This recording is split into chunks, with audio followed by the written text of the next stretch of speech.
kan orang juga punya apa tingkat keimanan dan belajar di beda-beda guru ya. Iya. Kita juga harus menghargai itu. Kalau saya bersikapnya begitu. Nah, orang punya pendapat masing-masing dan punya keyakinan masing-masing, dan belum tentu kita juga benar gitu kan.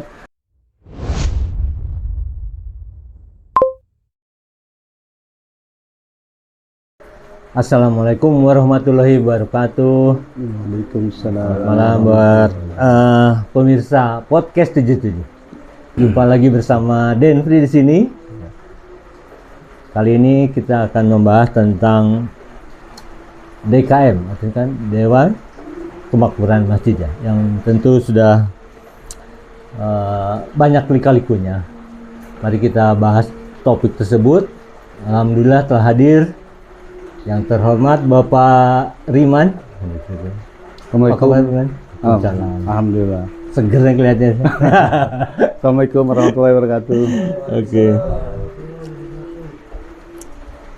Jadi Bapak Riman adalah tokoh masyarakat yang saat ini mengemban amanah menjadi Ketua Dewan Kemakmuran Masjid, gitu ya. Terima kasih banyak ya Pak Riman. Sudah meluangkan waktu di sela-sela kesibukannya ya, untuk hadir di studio kami ya. Mau tanya nih Bapak Riman, ini manggilnya Bapak atau enaknya gimana ya? Bebas lah. Bebas. Bapak mau Om, mau Ya. Akang. Ya. Bagaimana Pak Riman ceritanya mengemban menjadi ketua DKM itu ya, dengan segala lika-likunya ya? Karena umumnya gimana ya, menjabat sebagai ketua DKM itu kan banyak yang nolak ya. Bisa cerita Pak Riman? Sebetulnya gini ya, awal mulanya sebetulnya ada memang cita-cita saya itu nanti di masa pensiun ya, di masa pensiun itu pengen lah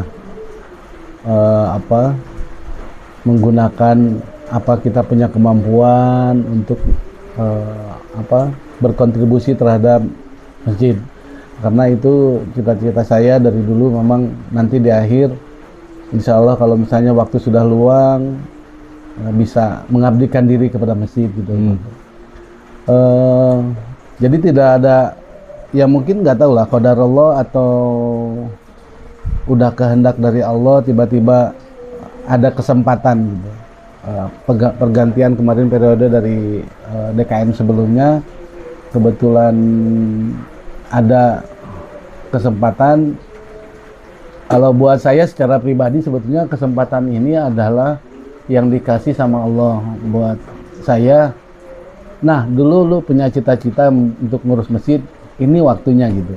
Jadi kesempatan itu mungkin saya ambil, tapi tidak ngotot juga ya kita pengen jadi ketua DKM, tapi entah kenapa jalannya menunjukkan tiba-tiba saya ada di posisi sekarang ini gitu. Mungkin semua orang kalau melihat dari sisi jabatan sosial ini kan memang banyak yang nggak mau mundur gitu kan. Cuma kan kalau kita lihat manfaat buat nanti bekal kita di akhirat, buat saya ini adalah bekal yang sangat luar biasa gitu. Kesempatan ini harus dimanfaatkan sebaik mungkin. Bagaimana caranya kita bisa berkhidmat kepada masjid dengan tidak melihat sisi-sisi histori dari masjid ini, misalnya dulunya ada apa ya. Kita mah sekarang saya fokus ngurus masjid aja. Apapun yang dibilang orang, mau pengen jadi ketua DKM, itu sebetulnya kalau memang pengen itu ada pengen, cuma dulu itu cita-cita pengen ngurus masjid gitu, itu aja, bukan jadi ketua DKM. Cuma kesempatan nyari ketua DKM, sebelumnya juga saya menjadi pengurus masjid di sini gitu kan. Entah kenapa bapak-bapak yang di jamaah itu mengusung saya, ayo Pak Riman maju, ayo Pak Riman maju. Saya tuh udah sholat istiqoroh, apa perlu saya harus jadi ketua gitu kan. Sorotannya akan bahkan lebih berat gitu kan kalau jadi ketua itu. ketika ada kesalahan di masjid apa atau dan sebagainya kan pasti yang disorot adalah ketua DKM. Tanggung jawabnya berat. Tanggung jawabnya berat dan sampai sekarang udah setahun lebih ya. Ya. Setahun lebih itu pun banyak sekali banyak sekali tantangan harus benar-benar nguji mental itu. Kita jadi ketua DKM memang lumayan berat juga ya. Ternyata gitu. Itu sebenarnya bebannya sangat mulia ya kalau ya mudah-mudahan kan kita juga nggak mau dilihat bahwa ini dipandang sama manusia ini bagus. Saya sih enggak gitu. Sekarang itu saya lihat yang penting di mata Allah itu bagus gitu kan, itu aja. Nah kan kalau di mata orang awam ya memandang kalau mengurus masjid itu sekedar fisiknya aja gitu ya, bangunan fisik gitu. Padahal esensinya tidak seperti itu ya. Banyak program-program yang di luar pemeliharaan. Banyak sih fisik. Sebetulnya kan saya tetaplah masjid ini sekarang pun jadi makmur bukan berkah saya juga, tidak. Itu kan dari kepengurusan masjid sebelumnya juga sudah berjuang untuk gimana caranya membuat masjid ini menjadi makmur gitu. Saya hanya meneruskan aja hanya meneruskan untuk masjid ini bisa lebih makmur lagi. Memang tidak gampang untuk mendatangkan satu jamaah aja ke masjid, itu nggak gampang. Sama sekali nggak gampang untuk mengajak orang untuk mengajak berjamaah, itu nggak gampang. Tapi semangatnya adalah ketika kita ada satu jemaah yang baru, semangatnya adalah bahwa pahala yang didatangkan ketika orang yang baru itu sholat berjamaah di masjid, ya kita juga dapat pahalanya gitu kan sebagai pengurus, insya Allah gitu. Mudah-mudahan lah ya Allah balas dengan pahala yang berlimpah. Oke. Nah, jadi untuk merealisasi ya esensi dari kemakmuran masjid tadi kan mungkin definisinya beda-beda ya. Kemudian Pak Riman bagaimana merancang program beserta pengawakannya gitu ya, para pengurus sehingga aksi lain itu bisa berjalan ya. Nah, ini bisa berawal dari program Pak Riman rancangnya seperti apa? Sebetulnya nggak ada program-program yang luar biasa gitu ya. Saya hanya back to basic aja gitu, gimana caranya orang itu bisa betah di masjid, bisa banyak ke masjid. Banyak hal sebetulnya yang dipikirkan karena tidak segampang kita kayak pengalaman saya dulu kerja gitu kan itu gampang. Ketika kita punya tim membuat program itu gimana caranya bisa berjalan kan sangat gampang sebetulnya. Kenapa? Karena ada punishment and reward. Punishment reward. Ketika memang anak buah kita atau staf kita nggak nurut dengan apa yang diprogramkan atau direncanakan sama kita, ya kita tinggal keluarkan punishment. Ada punishment. Tapi kalau di jabatan sosial kan nggak bisa begitu. Iya ya. Itu enggak ada seninya ya. Ada. Nah, ini seninya yang buat saya benar-benar tantangan yang sangat luar biasa. Kita nggak bisa ngepres orang meskipun kita sudah susun kepengurusan masjid ini disusun secara rapi gitu. Ada bidang dakwah, ada bidang pembangunan, ada bidang sosial dan sebagainya. Memperdayakan orang yang tidak digaji itu akan lebih susah sebetulnya. Ketika saya memimpin di perusahaan waktu saya kerja itu mudah buat saya gitu. Maksudnya mudah itu artinya ada power gitu dari kita. Tapi ini tuh susahnya apa? Ketika misalnya di sini nggak ada dalam tanda kutip tidak ada feedback yang dihasilkan secara keduniaan ya, artinya nggak ada gaji, nggak ada apa gitu kan, secara nominalnya nggak ada. Ini agak berat. Jadi kita hanya menunggu atau melobi dengan bahasa-bahasa yang ayolah kita, maksudnya kalau mengerjakan gitu ada pahala kan. Orang-orang juga kadang-kadang melihat bahwa pahala yang diberikan oleh Allah itu kan tidak ada yang langsung, ada yang tidak. Nanti kan sebetulnya yang bisa kita petik itu nanti di akhirat gitu kan. Membuat paradigma itu menggiring ke sana itu agak susah. Karena orang selalu melihatnya apa sih yang dihasilkan dari ngurus masjid gitu kan. Cuma hanya melihat nggak tahu tadi ya ukuran kemakmuran itu apa aja ya? Ya kalau ukuran kemakmuran kan sebetulnya Bisa lihat dari fungsi-fungsi masjid itu bisa. fungsi masjid ada banyak program gitu kan, kemudian juga jamaahnya banyak gitu kan, penuh gitu kan. Cita-cita saya memang mau ke situ gitu, cuma kan tidak gampang saya bilang mau datangkan satu jamaah untuk datang ke masjid dengan membuat, kan kalau di masjid itu ada aturan syariat yang harus kita yang membatasi itu syariat ya. Nggak bisa seenaknya kita bikin out of the box. Saya misalnya kita bikin yang datang ke masjid dapat hadiah dan lain sebagainya gitu kan, ya itu kan banyak pro kontra, boleh apa enggak gitu kan secara syariat Islam gitu kan. Meskipun dalam tanda kutip ketika mendatangkan jamaah dapat hadiah itu kan ya kalau menurut saya ya sah-sah aja, nggak ada masalah gitu kan. Nanti misalnya oh ya nanti orang tuh datang ke masjid karena hadiah, ya nggak apa-apa, satu kali dua kali gitu ya, satu kali dapat hadiah, tapi next dia tanpa hadiah pun akan terbiasa gitu. Jadi tadi kembali ke definisi apa namanya kemakmuran masjid itu ada fungsi sebagai sarana tempat beribadah, belajar dan mengajar ada edukasinya, kemudian ada aktivitas sosial ya mungkin dengan program-program rutinnya ya. Nah, program-program tersebut kan tentunya ada kaitan dengan keuangan ya, karena selama ini DKM juga mengelola sedekah dan infak, zakat gitu, dan harus transparan. Nah, bisa cerita nggak Pak Riman bagaimana? Nah, transparansi dari program, bukan program ya, transparansi dari masa DKM mungkin dalam masa kepemimpinan saya ya. Sebetulnya saya coba dari pertama saya masuk jadi ketua DKM, saya berusaha untuk bahwa setiap orang jamaah harus bisa lihat apa yang dikeluarkan oleh masjid. Itu kan transparansi ya. Jangan ngomong transparansi itu harus kita liatin gitu ke perjamaah ini loh gitu. Ya nggak gitu juga kan, orang-orang juga ada yang mau tahu, ada yang nggak mau kan.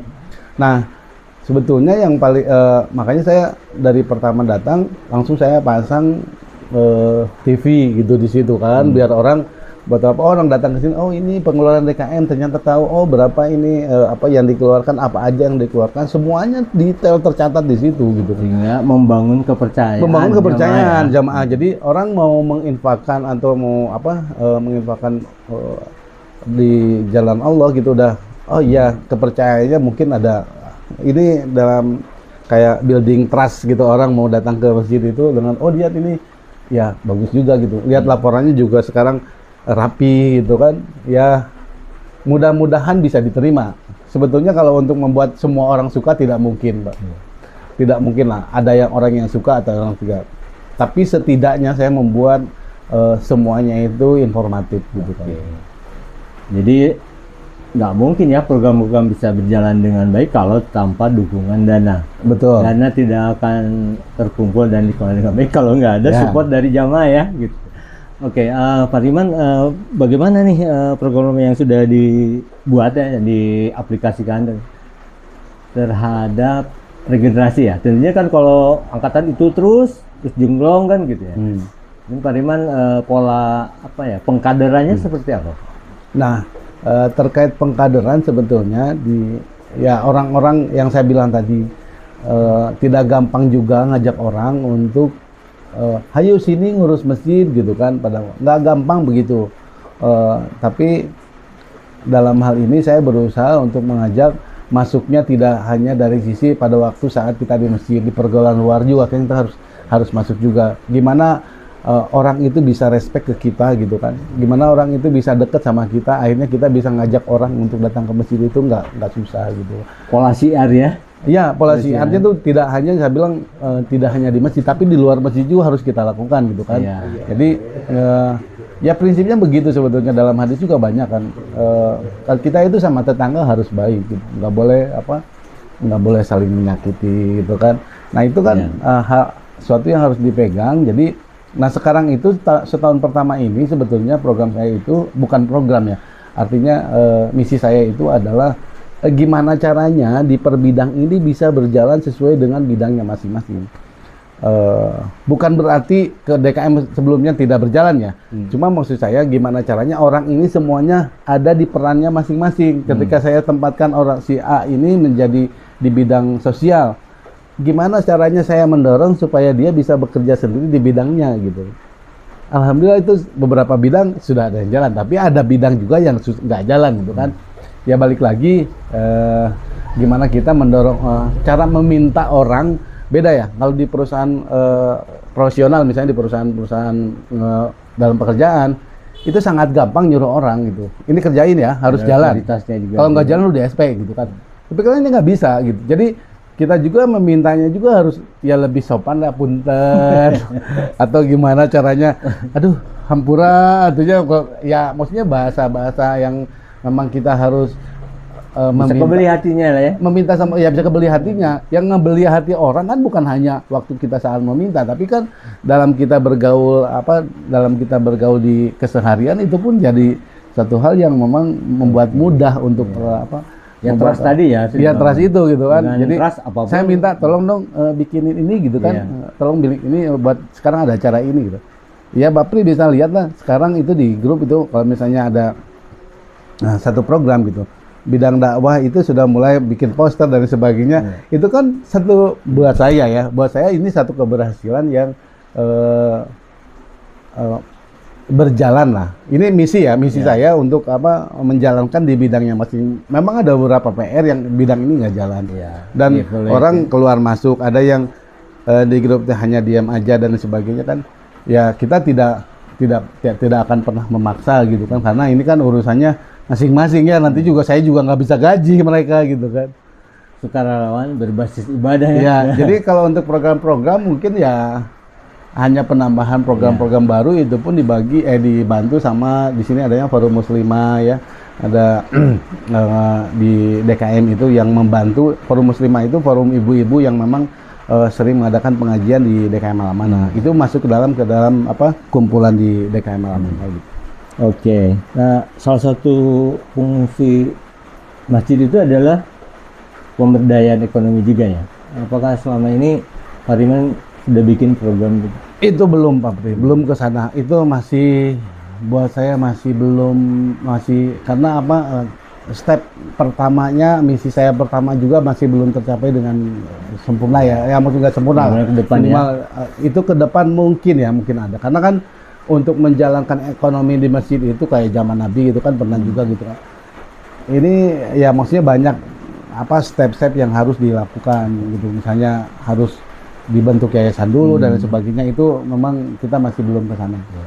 Nah, ini yang jadi permasalahan di setiap dari masjid ya, perbedaan tadi ya. Nah, tentunya jamaah yang rutin ya melaksanakan sholat wajibnya itu ada istilah orang sini beda-beda mazhab ya. Menangannya seperti apa?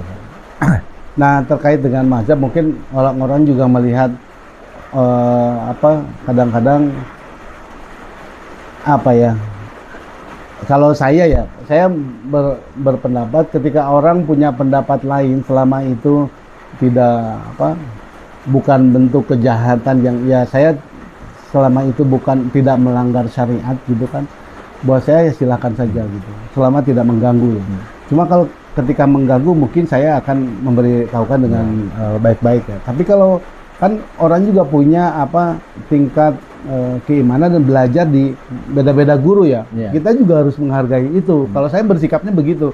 Ketika contoh ya, kalau orang sholat subuh misalnya, ada yang pakai kunut, ada yang pakai yang enggak gitu kan. Ya kita juga nggak bisa nentang orang yang berkunut di subuh gitu kan. Ya sudah, saya sebagai DM tidak bisa kamu nanti di sini nggak ada kunut kalau di sini gitu kan, nggak bisa begitu juga. Orang punya pendapat masing-masing dan punya keyakinan masing-masing, dan belum tentu kita juga benar gitu kan ya. Jadi kalau saya itu tidak terlalu bukan, karena mungkin ini udah terjadi sebelum-sebelumnya ya. Kalau di zaman saya mungkin sudah agak sedikit udah damai lah gitu kan ya. Ada yang begitu-begitu tapi ya sudah, itu bukan hal yang dia terbesar gitu ya. Terbesar. Yang penting mereka bisa beribadah dengan nyaman. Yang penting beribadah dan nyaman. Mereka bisa sholat di masjid dengan nyaman. Itu buat saya satu keberhasilan dan satu kebahagiaan yang tidak bisa dinilai gitu. Satu orang aja ada jamaah baru, buat saya kepuasan pribadinya itu tidak ternilai. Ya, sangat sangat senang gitu ketika ada orang, meskipun satu orang gitu. Karena kan tidak bisa juga kita tiba-tiba mendatangkan wah semuanya ayo ke masjid, nggak bisa begitu juga gitu kan. Tadi tetap semangat ya. Tetap semangat. Memang syiar. itu pun didukung memang dengan beberapa program yang baru ya sekarang itu ada namanya hidangan berkah yang dibantu sama para muslimah ya, sama Jumat sarapan Jumat subuh. Habis itu pun shifting ya, meningkatkan banyak jamaah. Banyak ini pro kontra. Ada yang nggak kontra. Oh orang mau ke masjid karena ada makannya gitu. Ya sudah, kenapa kalau nggak ada makannya gitu? Ya nggak ada masalah kok. Orang yang bersedekah dimakan juga itu kan pahala, dapat pahala gitu. Jangan dilihat bahwa wah harus dibusin. Banyak yang ngomong begitu, tapi saya tidak pedulikan itu ya. Yang penting ini bisa membuat program di DKM ini bisa mendatangkan beberapa jamaah, mendatangkan beberapa orang yang tadinya tidak tahu Masjid Al-Aman Hadis itu sekarang jadi tahu gitu kan. Sekarang itu datang juga banyak juga yang datang kayak tukang Gojek, Grab gitu, datang ke situ setiap hari Rabu siang. Kadang ada programnya Rabu siang makan siang ya, makan siang di Rabu siang itu lumayan lah membantu, meskipun even itu hanya di sholat zuhurnya yang banyak orang. Tapi next kan kita bisa lihat sebetulnya kalau ngomong di perusahaan itu marketnya di sini gimana sih, berjemaah di sini gitu kan. Ya menurut saya ini nanti ke depan mudah-mudahan kita ada program-program baru yang bisa membuat masjid ini lebih makmur. Kalau ngomong program, sebetulnya program sebelumnya juga sudah buat saya sudah bagus. Saya hanya meneruskan. Jadi kita ada kajian subuh, ada kajian, jadi kajian itu ada kajian harian, ada kajian mingguan, ada kajian bulanan. Itu lumayan sudah mengisi program di DKM Al-Amanah, membuat bahwa jamaah-jamaah itu sudah tahu di Al-Amanah ada kajian setiap subuh, Senin sampai dengan Jumat ada kajian tafsir subuh kan. Tidak banyak orang ya, tidak banyak masjid yang melakukan itu juga gitu kan, tiap subuh loh, tiap hari loh. Orang kalau tidak ada yang memfasilitasi untuk belajar, kita juga nggak bisa tadabbur Quran kan. Nah, soalnya kalau di DKM Al-Amanah, di Masjid Al-Amanah, alhamdulillah kita sudah punya guru dan itu pun kita bahas tafsir gitu kan. Itu hal yang buat saya membuat salah satu bikin betah di masjid. Minum dulu. Kamu dulu sampai oke sudah. Ada masih banyak nih Pak Riman. Masih banyak. Nah, Pak Riman dari evaluasi 2 program tadi ya, tujuan dari tercapai ya. Dari tujuan mengadakan program itu, indikator tercapainya apa aja Pak Riman? Ya kalau indikator tercapai itu orang dari tidak tahu menjadi tahu kan indikator. Dari orang nggak tahu Masjid Al-Amanah tiba-tiba sekarang jadi tahu. Dan itu kan dari mulut ke mulut. Asalnya cuma internal aja gitu, misalnya orang jamaah-jamaah yang existing lah katakan begitu. Asalnya itu, tapi sekarang kan makin kesini makin orang-orang, makin banyak orang luar yang let's say cuma hanya numpang makan aja sudah nggak apa-apa. Toh kita sudah memberikan fasilitas jamaah untuk bersedekah di hari Rabu. Katakanlah dia mengeluarkan 10.000, 20.000, tapi bisa manfaat untuk memberikan makan ke orang. Itu kan sedekah juga gitu. Dan dengan continue ya berjalan. Ya alhamdulillah continue udah berapa bulan. Pembuktian bahwasanya donatur pun percaya ya. Ya, insya Allah mudah-mudahan makin banyak donatur, makin banyak program-program yang kita lakukan. Terus yang ada juga ya program baru ya mungkin pengadaan tanah wakaf untuk pemakaman ya. Oh ya. Bisa cerita sedikit? Nah itu ceritanya begini sebetulnya. Ini saya sama sesepuh tokoh di sini ya. Sama ketua DKM sebelumnya juga banyak ngobrol lah. Banyak ngobrol kita di serambi masjid ya. Jadi nah ini perlu diketahui juga bahwa di serambi masjid itu tidak banyak orang ngegosip ngegibah di serambi masjid. Ya tidak juga. Kita itu banyak mengobrolkan hal-hal yang bermanfaat, artinya apa yang kira-kira kurang dari masjid ini, apa kekurangan need-nya jamaah kita ini sebetulnya saat ini apa gitu ya. Nah ini kenapa jadi ada wakaf, ada cerita gitu, kita cerita di serambi masjid, tiba-tiba ada orang, wah ternyata tanah yang kemarin meninggal itu si fulan meninggal, ternyata bayar untuk pemakamannya mahal gitu. Saya tergugah juga sama jamaah, sama sesepuh, ya kenapa ya kita nggak kita coba adakan tanah wakaf untuk makam untuk warga muslim di Nata Indah gitu kan ide itu muncul gitu kan, ketika muncul kita ramu lagi, kita perkerucut lagi gitu kan, wah akhirnya udahlah sekarang mah kita survei aja, kita cari kita berapa sih tanah wakaf. Jadi kita itu survei berapa tempat ya, wah udah jauh-jauh gitu kan. Kalau jauh nggak mungkin lihat medannya, memang dari harga kalau makin jauh dari sini harganya murah. Tapi ada yang dekat harganya lumayan mahal gitu kan. Nah, mahal itu kalau menurut pendapat mahal itu kalau kita beli sendiri. Ya kalau beli sendiri ya mahal ya. Tapi kalau kita beli berjamaah, semua itu akan menjadi ringan gitu. Sama sebetulnya kayak sholat berjamaah. Pak Pri cobain sholat sendiri sama sholat berjamaah. Sholat sendiri itu berat sebetulnya. Kalau berjamaah kan ringan, merasa ringan aja bareng-bareng soalnya.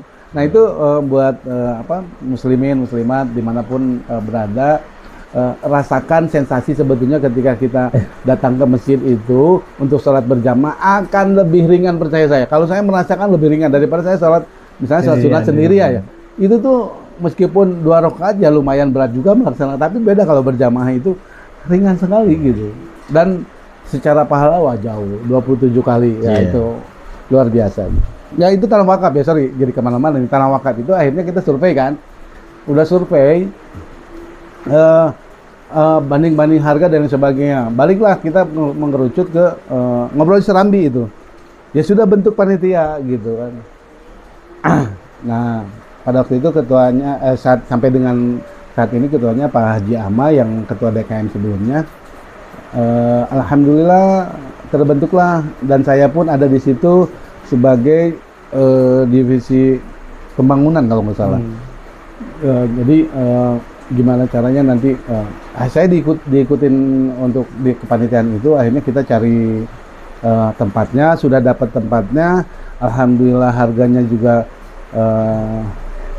terjangkau dan ya maksudnya kita juga dapat keringanan untuk pembayaran secara dicicil gitu kan. Ya alhamdulillah. Jadi pada saat itu ya udah kita mulai dari kita ini yang ngobrol. Ayo sumbang berapa? Sumbang sekian. Nggak usah pada kalau punya 10.000 ya 10.000 gitu. Akhirnya alhamdulillah ya kita sudah sudah beli ya sudah cukup lah untuk satu komplek kayaknya.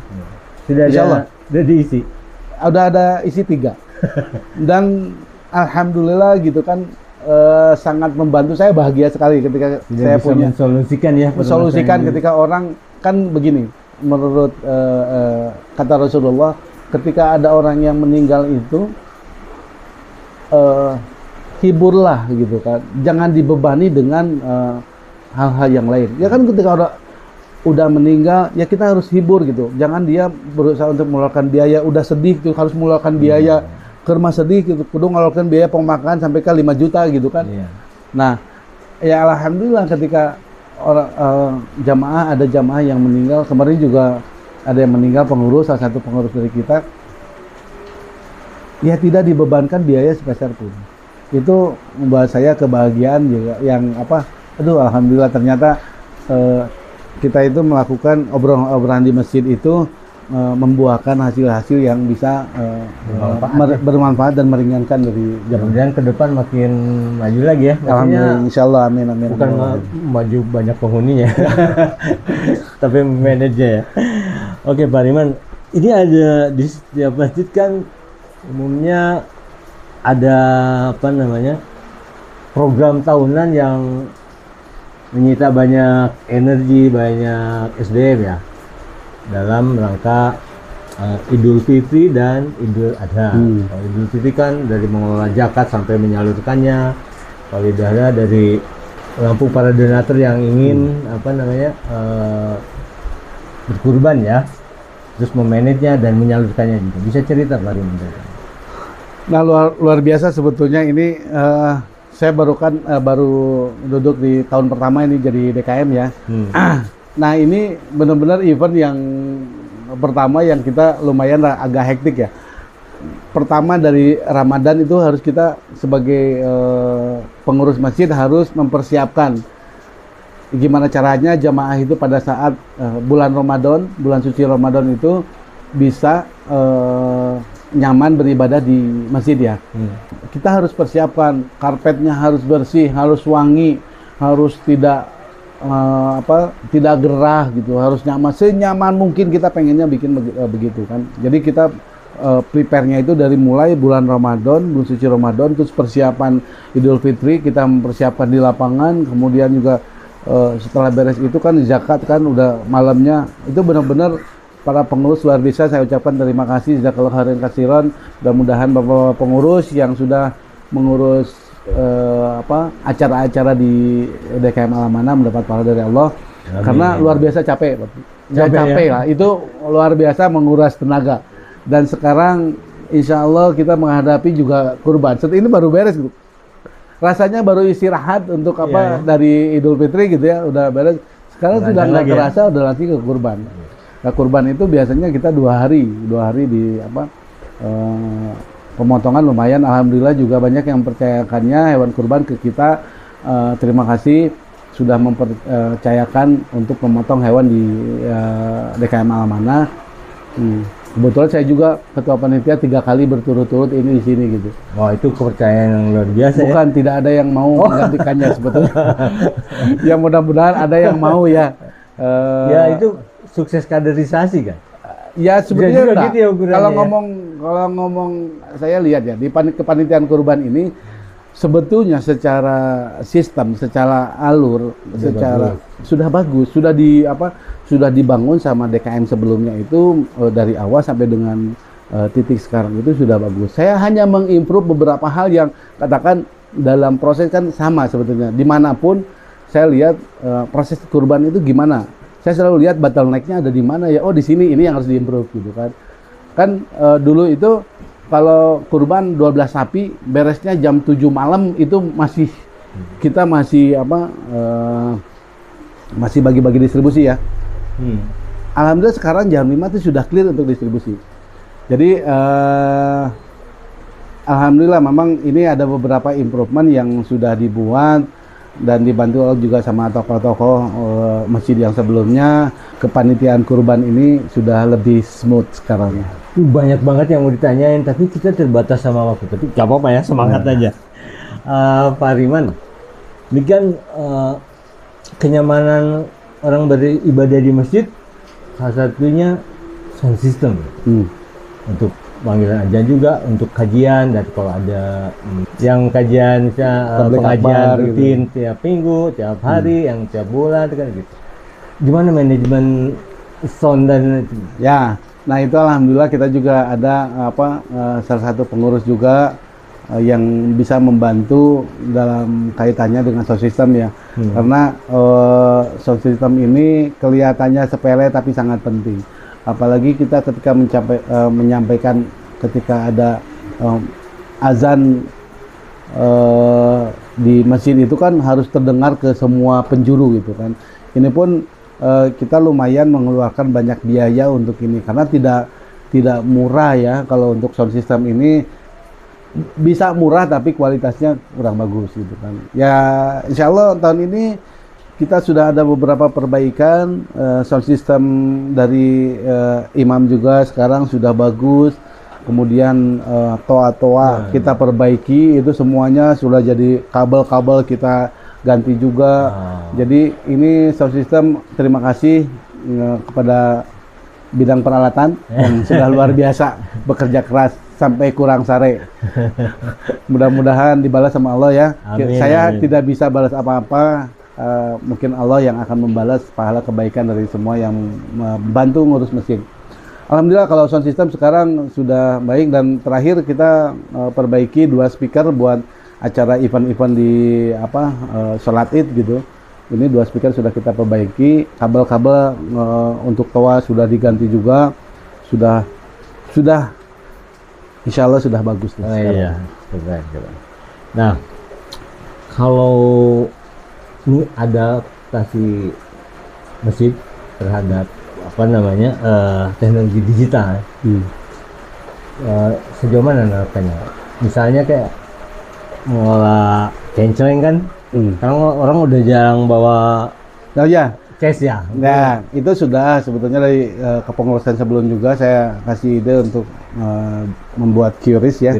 QRIS di tiap kenceleng itu, karena tidak semua orang kadang-kadang lupa gitu bawa kenceleng gitu kan, lupa bawa 2000-nya gitu kan.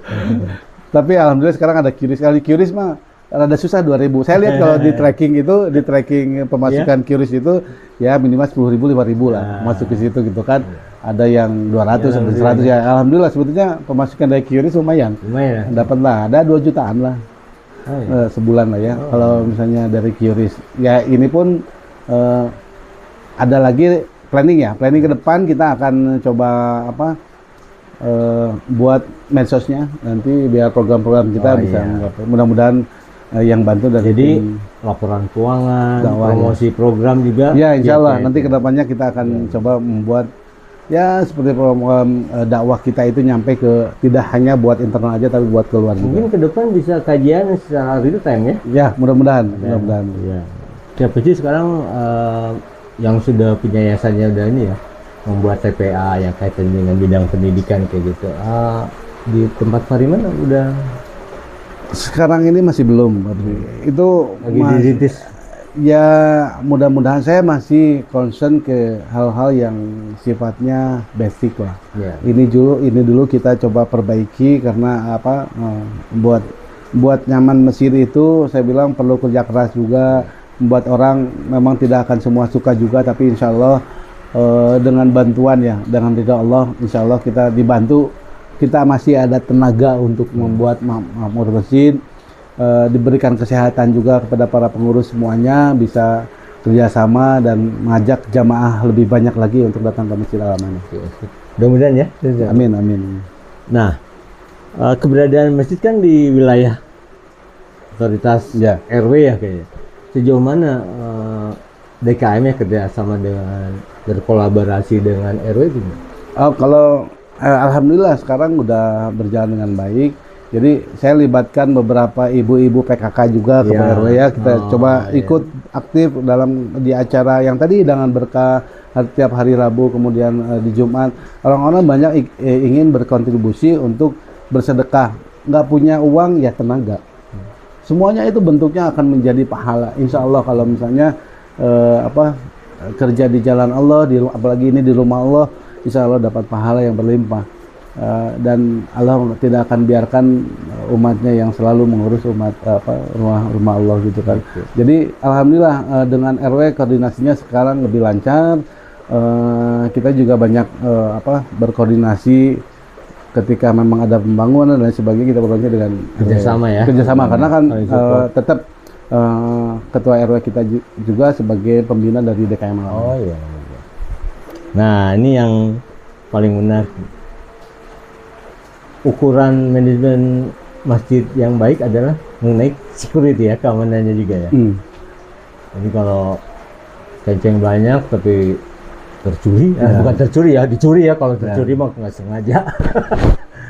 Gimana Pak Riman memanage security masjid? Saat ini ya usaha preventif kita adalah sebetulnya pernah kejadian kita kecurian tong besar itu kurang lebih ya nilainya ada 30 jutaan lebih lah, 20 sampai 30 juta ya. Kalau nggak tahu sih isinya, kalau itu kan biasanya itu kita bukanya itu tiap berapa bulan gitu baru dibuka. Nah sekarang ini kita buka tiap minggu. Itu preventif ya. Jadi tiap minggu kita buka, tiap hari Jumat. Tiap hari Jumat kita buka buat disetorkan nanti ke bank kan, karena lumayan riskan juga gitu. Tapi kalau sekarang ini kan kita jadi tidak terlalu banyak bolak-balik ke bank ya. Jadi uang ada petty cash, ada yang disimpan di bendahara, ada juga yang di bank gitu. Jadi ini untuk operasional Oh, masih iya. bisa jalan. Jadi preventifnya satu itu, yang kedua kita pasang CCTV. Ya. CCTV di tiap cuma kan sebetulnya CCTV ini hanya membantu siapa sih ini orang yang nyurinya atau yang apa, cuma itu Tidak aja kan. preventif ya. Jadi maksudnya hanya untuk tahu aja, tidak menjaga juga, jadi tidak ada kejahatan juga gitu kan. Cuma maksudnya kita minimal tahu lah kejahatan ini prosesnya seperti apa dan kita bisa preventif. Dan dari tong kotak amal masjid juga kita kuncinya lebih bagus, bahannya lebih bagus, insya Allah lah itu ya, adaptasi teknologi sehingga pengurus bisa memantau dari Ya, insya jarak Allah. jauh ya. Cuma kalau kehilangan sendal susah di Masih bapak sendiri. masih ada kehilangan sendal, ada yang bawa sendal baru itu masih nggak tahu, di semua masjid kayaknya selalu ada lah itu. Klasik ya itu. Ya. Nah, satu lagi. Ini kaitan dengan Pak Riman ya. Kan mengemban jabatan sebagai DKM itu berat ya, secara ya tadi tanggung jawab gitu. Pak Riman merasa apa ya, pernah nggak ngalamin beban nih kerjaan itu agak down dikit gitu ya? Itu Kalau ya, terjadi misalnya pernah, gimana Pak Riman mensolusikan? itu sebenarnya dialami banget, Iya. banget. Ya setahun pertama ini kayak apa, sampai sampai saya itu dituduh yang lain-lain, difitnah gitu dan lain-lain, sampai dilaporkan juga ke ranah hukum gitu ya. Itu sebetulnya saya udah, ya Allah memang begini ya, maksudnya sampai saya agak mau sedikit lagi saya mau menyerah gitu. Cuma ya alhamdulillah saya dapat ya sholat lah ya, kita minta sama Allah kekuatan, karena kalau nggak begitu siapa lagi yang nolong kita. Alhamdulillah diberikan kekuatan, akhirnya saya sekarang itu tidak mau pusing dengan orang-orang yang ngomong negatif. Yang penting saya tidak urus masjid, tidak melanggar syariat Islam, saya tidak melakukan pelanggaran, saya juga tidak korupsi dan sebagainya. Buat saya sudah cukup. Whatever orang mau ngomong apa gitu, biarkanlah orang mau ngomong apa, mau ngomong jelek tentang saya, sudah biarkan. Kan yang lebih tahu itu Allah gitu, yang lebih tahu kita gitu kan. Jadi cerita itu ya yang mungkin paling berkesan ya sama Pak Riman. Kesan sih, sampai dilaporkan itu saya sangat berkesan. Ini saya salah apa gitu sampai dilaporkan gitu kan. Kalau misalnya dilapor saya curi uang masjid gitu ya nggak ada masalah dilaporkan. Ini mah kan nggak ada sesuatu, tapi ya sudah. Itu mungkin menjadi pembelajaran buat saya bahwa ya selalu ada lah dimanapun. Prinsipnya pegang jabatan sosial itu mau benar mau salah ada aja yang. Jadi kita itu tidak akan selalu membuat semua orang atau semua jemaah senang. Enggak. Dari kejadian tersebut, Pak Riman merasakan, oh bener ya, pengabdian ya. Iya, pengabdian. Ada masalah, ada juga solusinya ya. Betul. Dan jadi tidak sia-sia Pak Riman mengeluarkan beban pikirannya, finansial kayak gitu. Ya itu kan ketika ada orang yang menzolimi kita, mudah-mudahan itu jadi penggugur dosa kita. Amin. Ya itulah yang buat saya kuat, ya sudahlah. Karena mungkin saya dulu banyak dosa gitu kan, mudah-mudahan Allah gugurkan lewat ini gitu, lewat kepengurusan masjid gitu. Harapan Bapak ya ke depan dalam pengelolaan masjid itu seperti apa? Harapan saya sebagai pengurus masjid adalah ya masjid bisa ramai lagi, masjid bisa lebih makmur, artinya banyak jamaah yang ikut sholat, jamaah merasa nyaman. Itu kan harapan terbesar. Yang tadi saya bilang, mendatangkan satu jamaah itu kebahagiaannya sangat tidak ternilai gitu. Ini value-nya buat saya secara pribadi adalah kebahagiaan yang itu tidak ada harganya. Karena apa? Itu yang dinamakan adalah pahala jariah, tapi itu kan membuat kita saat kita meninggal pun kita masih tetap dapat pahala gitu kan. Itu hal yang sangat luar biasa buat saya. Jadi harapannya ya makin banyak yang ke masjid, terus jamaah juga terlayani dengan baik, terservis dengan baik. Kita juga membuat masjid ini lebih makmur lah. Harapannya itu ya, lebih makmur lah. Nggak ada lagi harapan seorang pengurus DKM ya lebih memakmurkan masjid, gimana caranya bisa makmur, dan itu tidak gampang. Ya kita berusaha semaksimal mungkin membuat bahwa tahu existing keberadaan Masjid Al-Aman itu ada di sini loh gitu kan. Ini pun kan saya belum keluar, ini masih ngajak dulu yang internal dulu di kawasan sini. Mungkin kedepannya kan untuk mendatangkan jamaah lebih banyak lagi kan harus ekspansi keluar untuk melihat bahwa di sini loh ada kajian A, kajian B, kajian C. Oke. Nah, terakhir nih, Pak Riman kalau mau memberikan tadi ya dari harapan juga menjadi buat nasihat ya bagi para pengelola atau pemirsa podcast 77 apa Pak? Apanya nih tadi? Nasihat. Oh, nasihat aduh. Ya. Kan dari harapan Bapak tuh udah jadi. Ya, sebetulnya gini. Nasihat. Nasihat sebetulnya kan gini.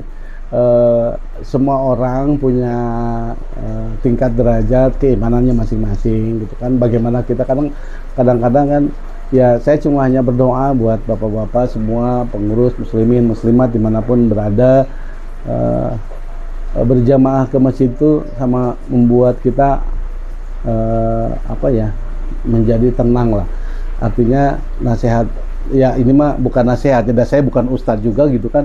Artinya kan pasti banyak yang akan kita raih pahala yang untuk kita datang ke masjid itu adalah satu tadi saya bilang secara fisiknya bahwa kalau kita sholat berjamaah sama sholat sendiri itu sangat berbeda. Kita lebih baik berjamaah akan lebih ringan, kemudian pahalanya juga akan lebih banyak lagi gitu kan. Kita dapatnya 27 derajat dan ya saya mengajak lah bapak-bapak semua dimanapun berada untuk ayo kita sholat berjamaah di masjid, karena itu yang sangat dianjurkan oleh Rasulullah dan kita bisa dapat pahala yang sangat berlimpah.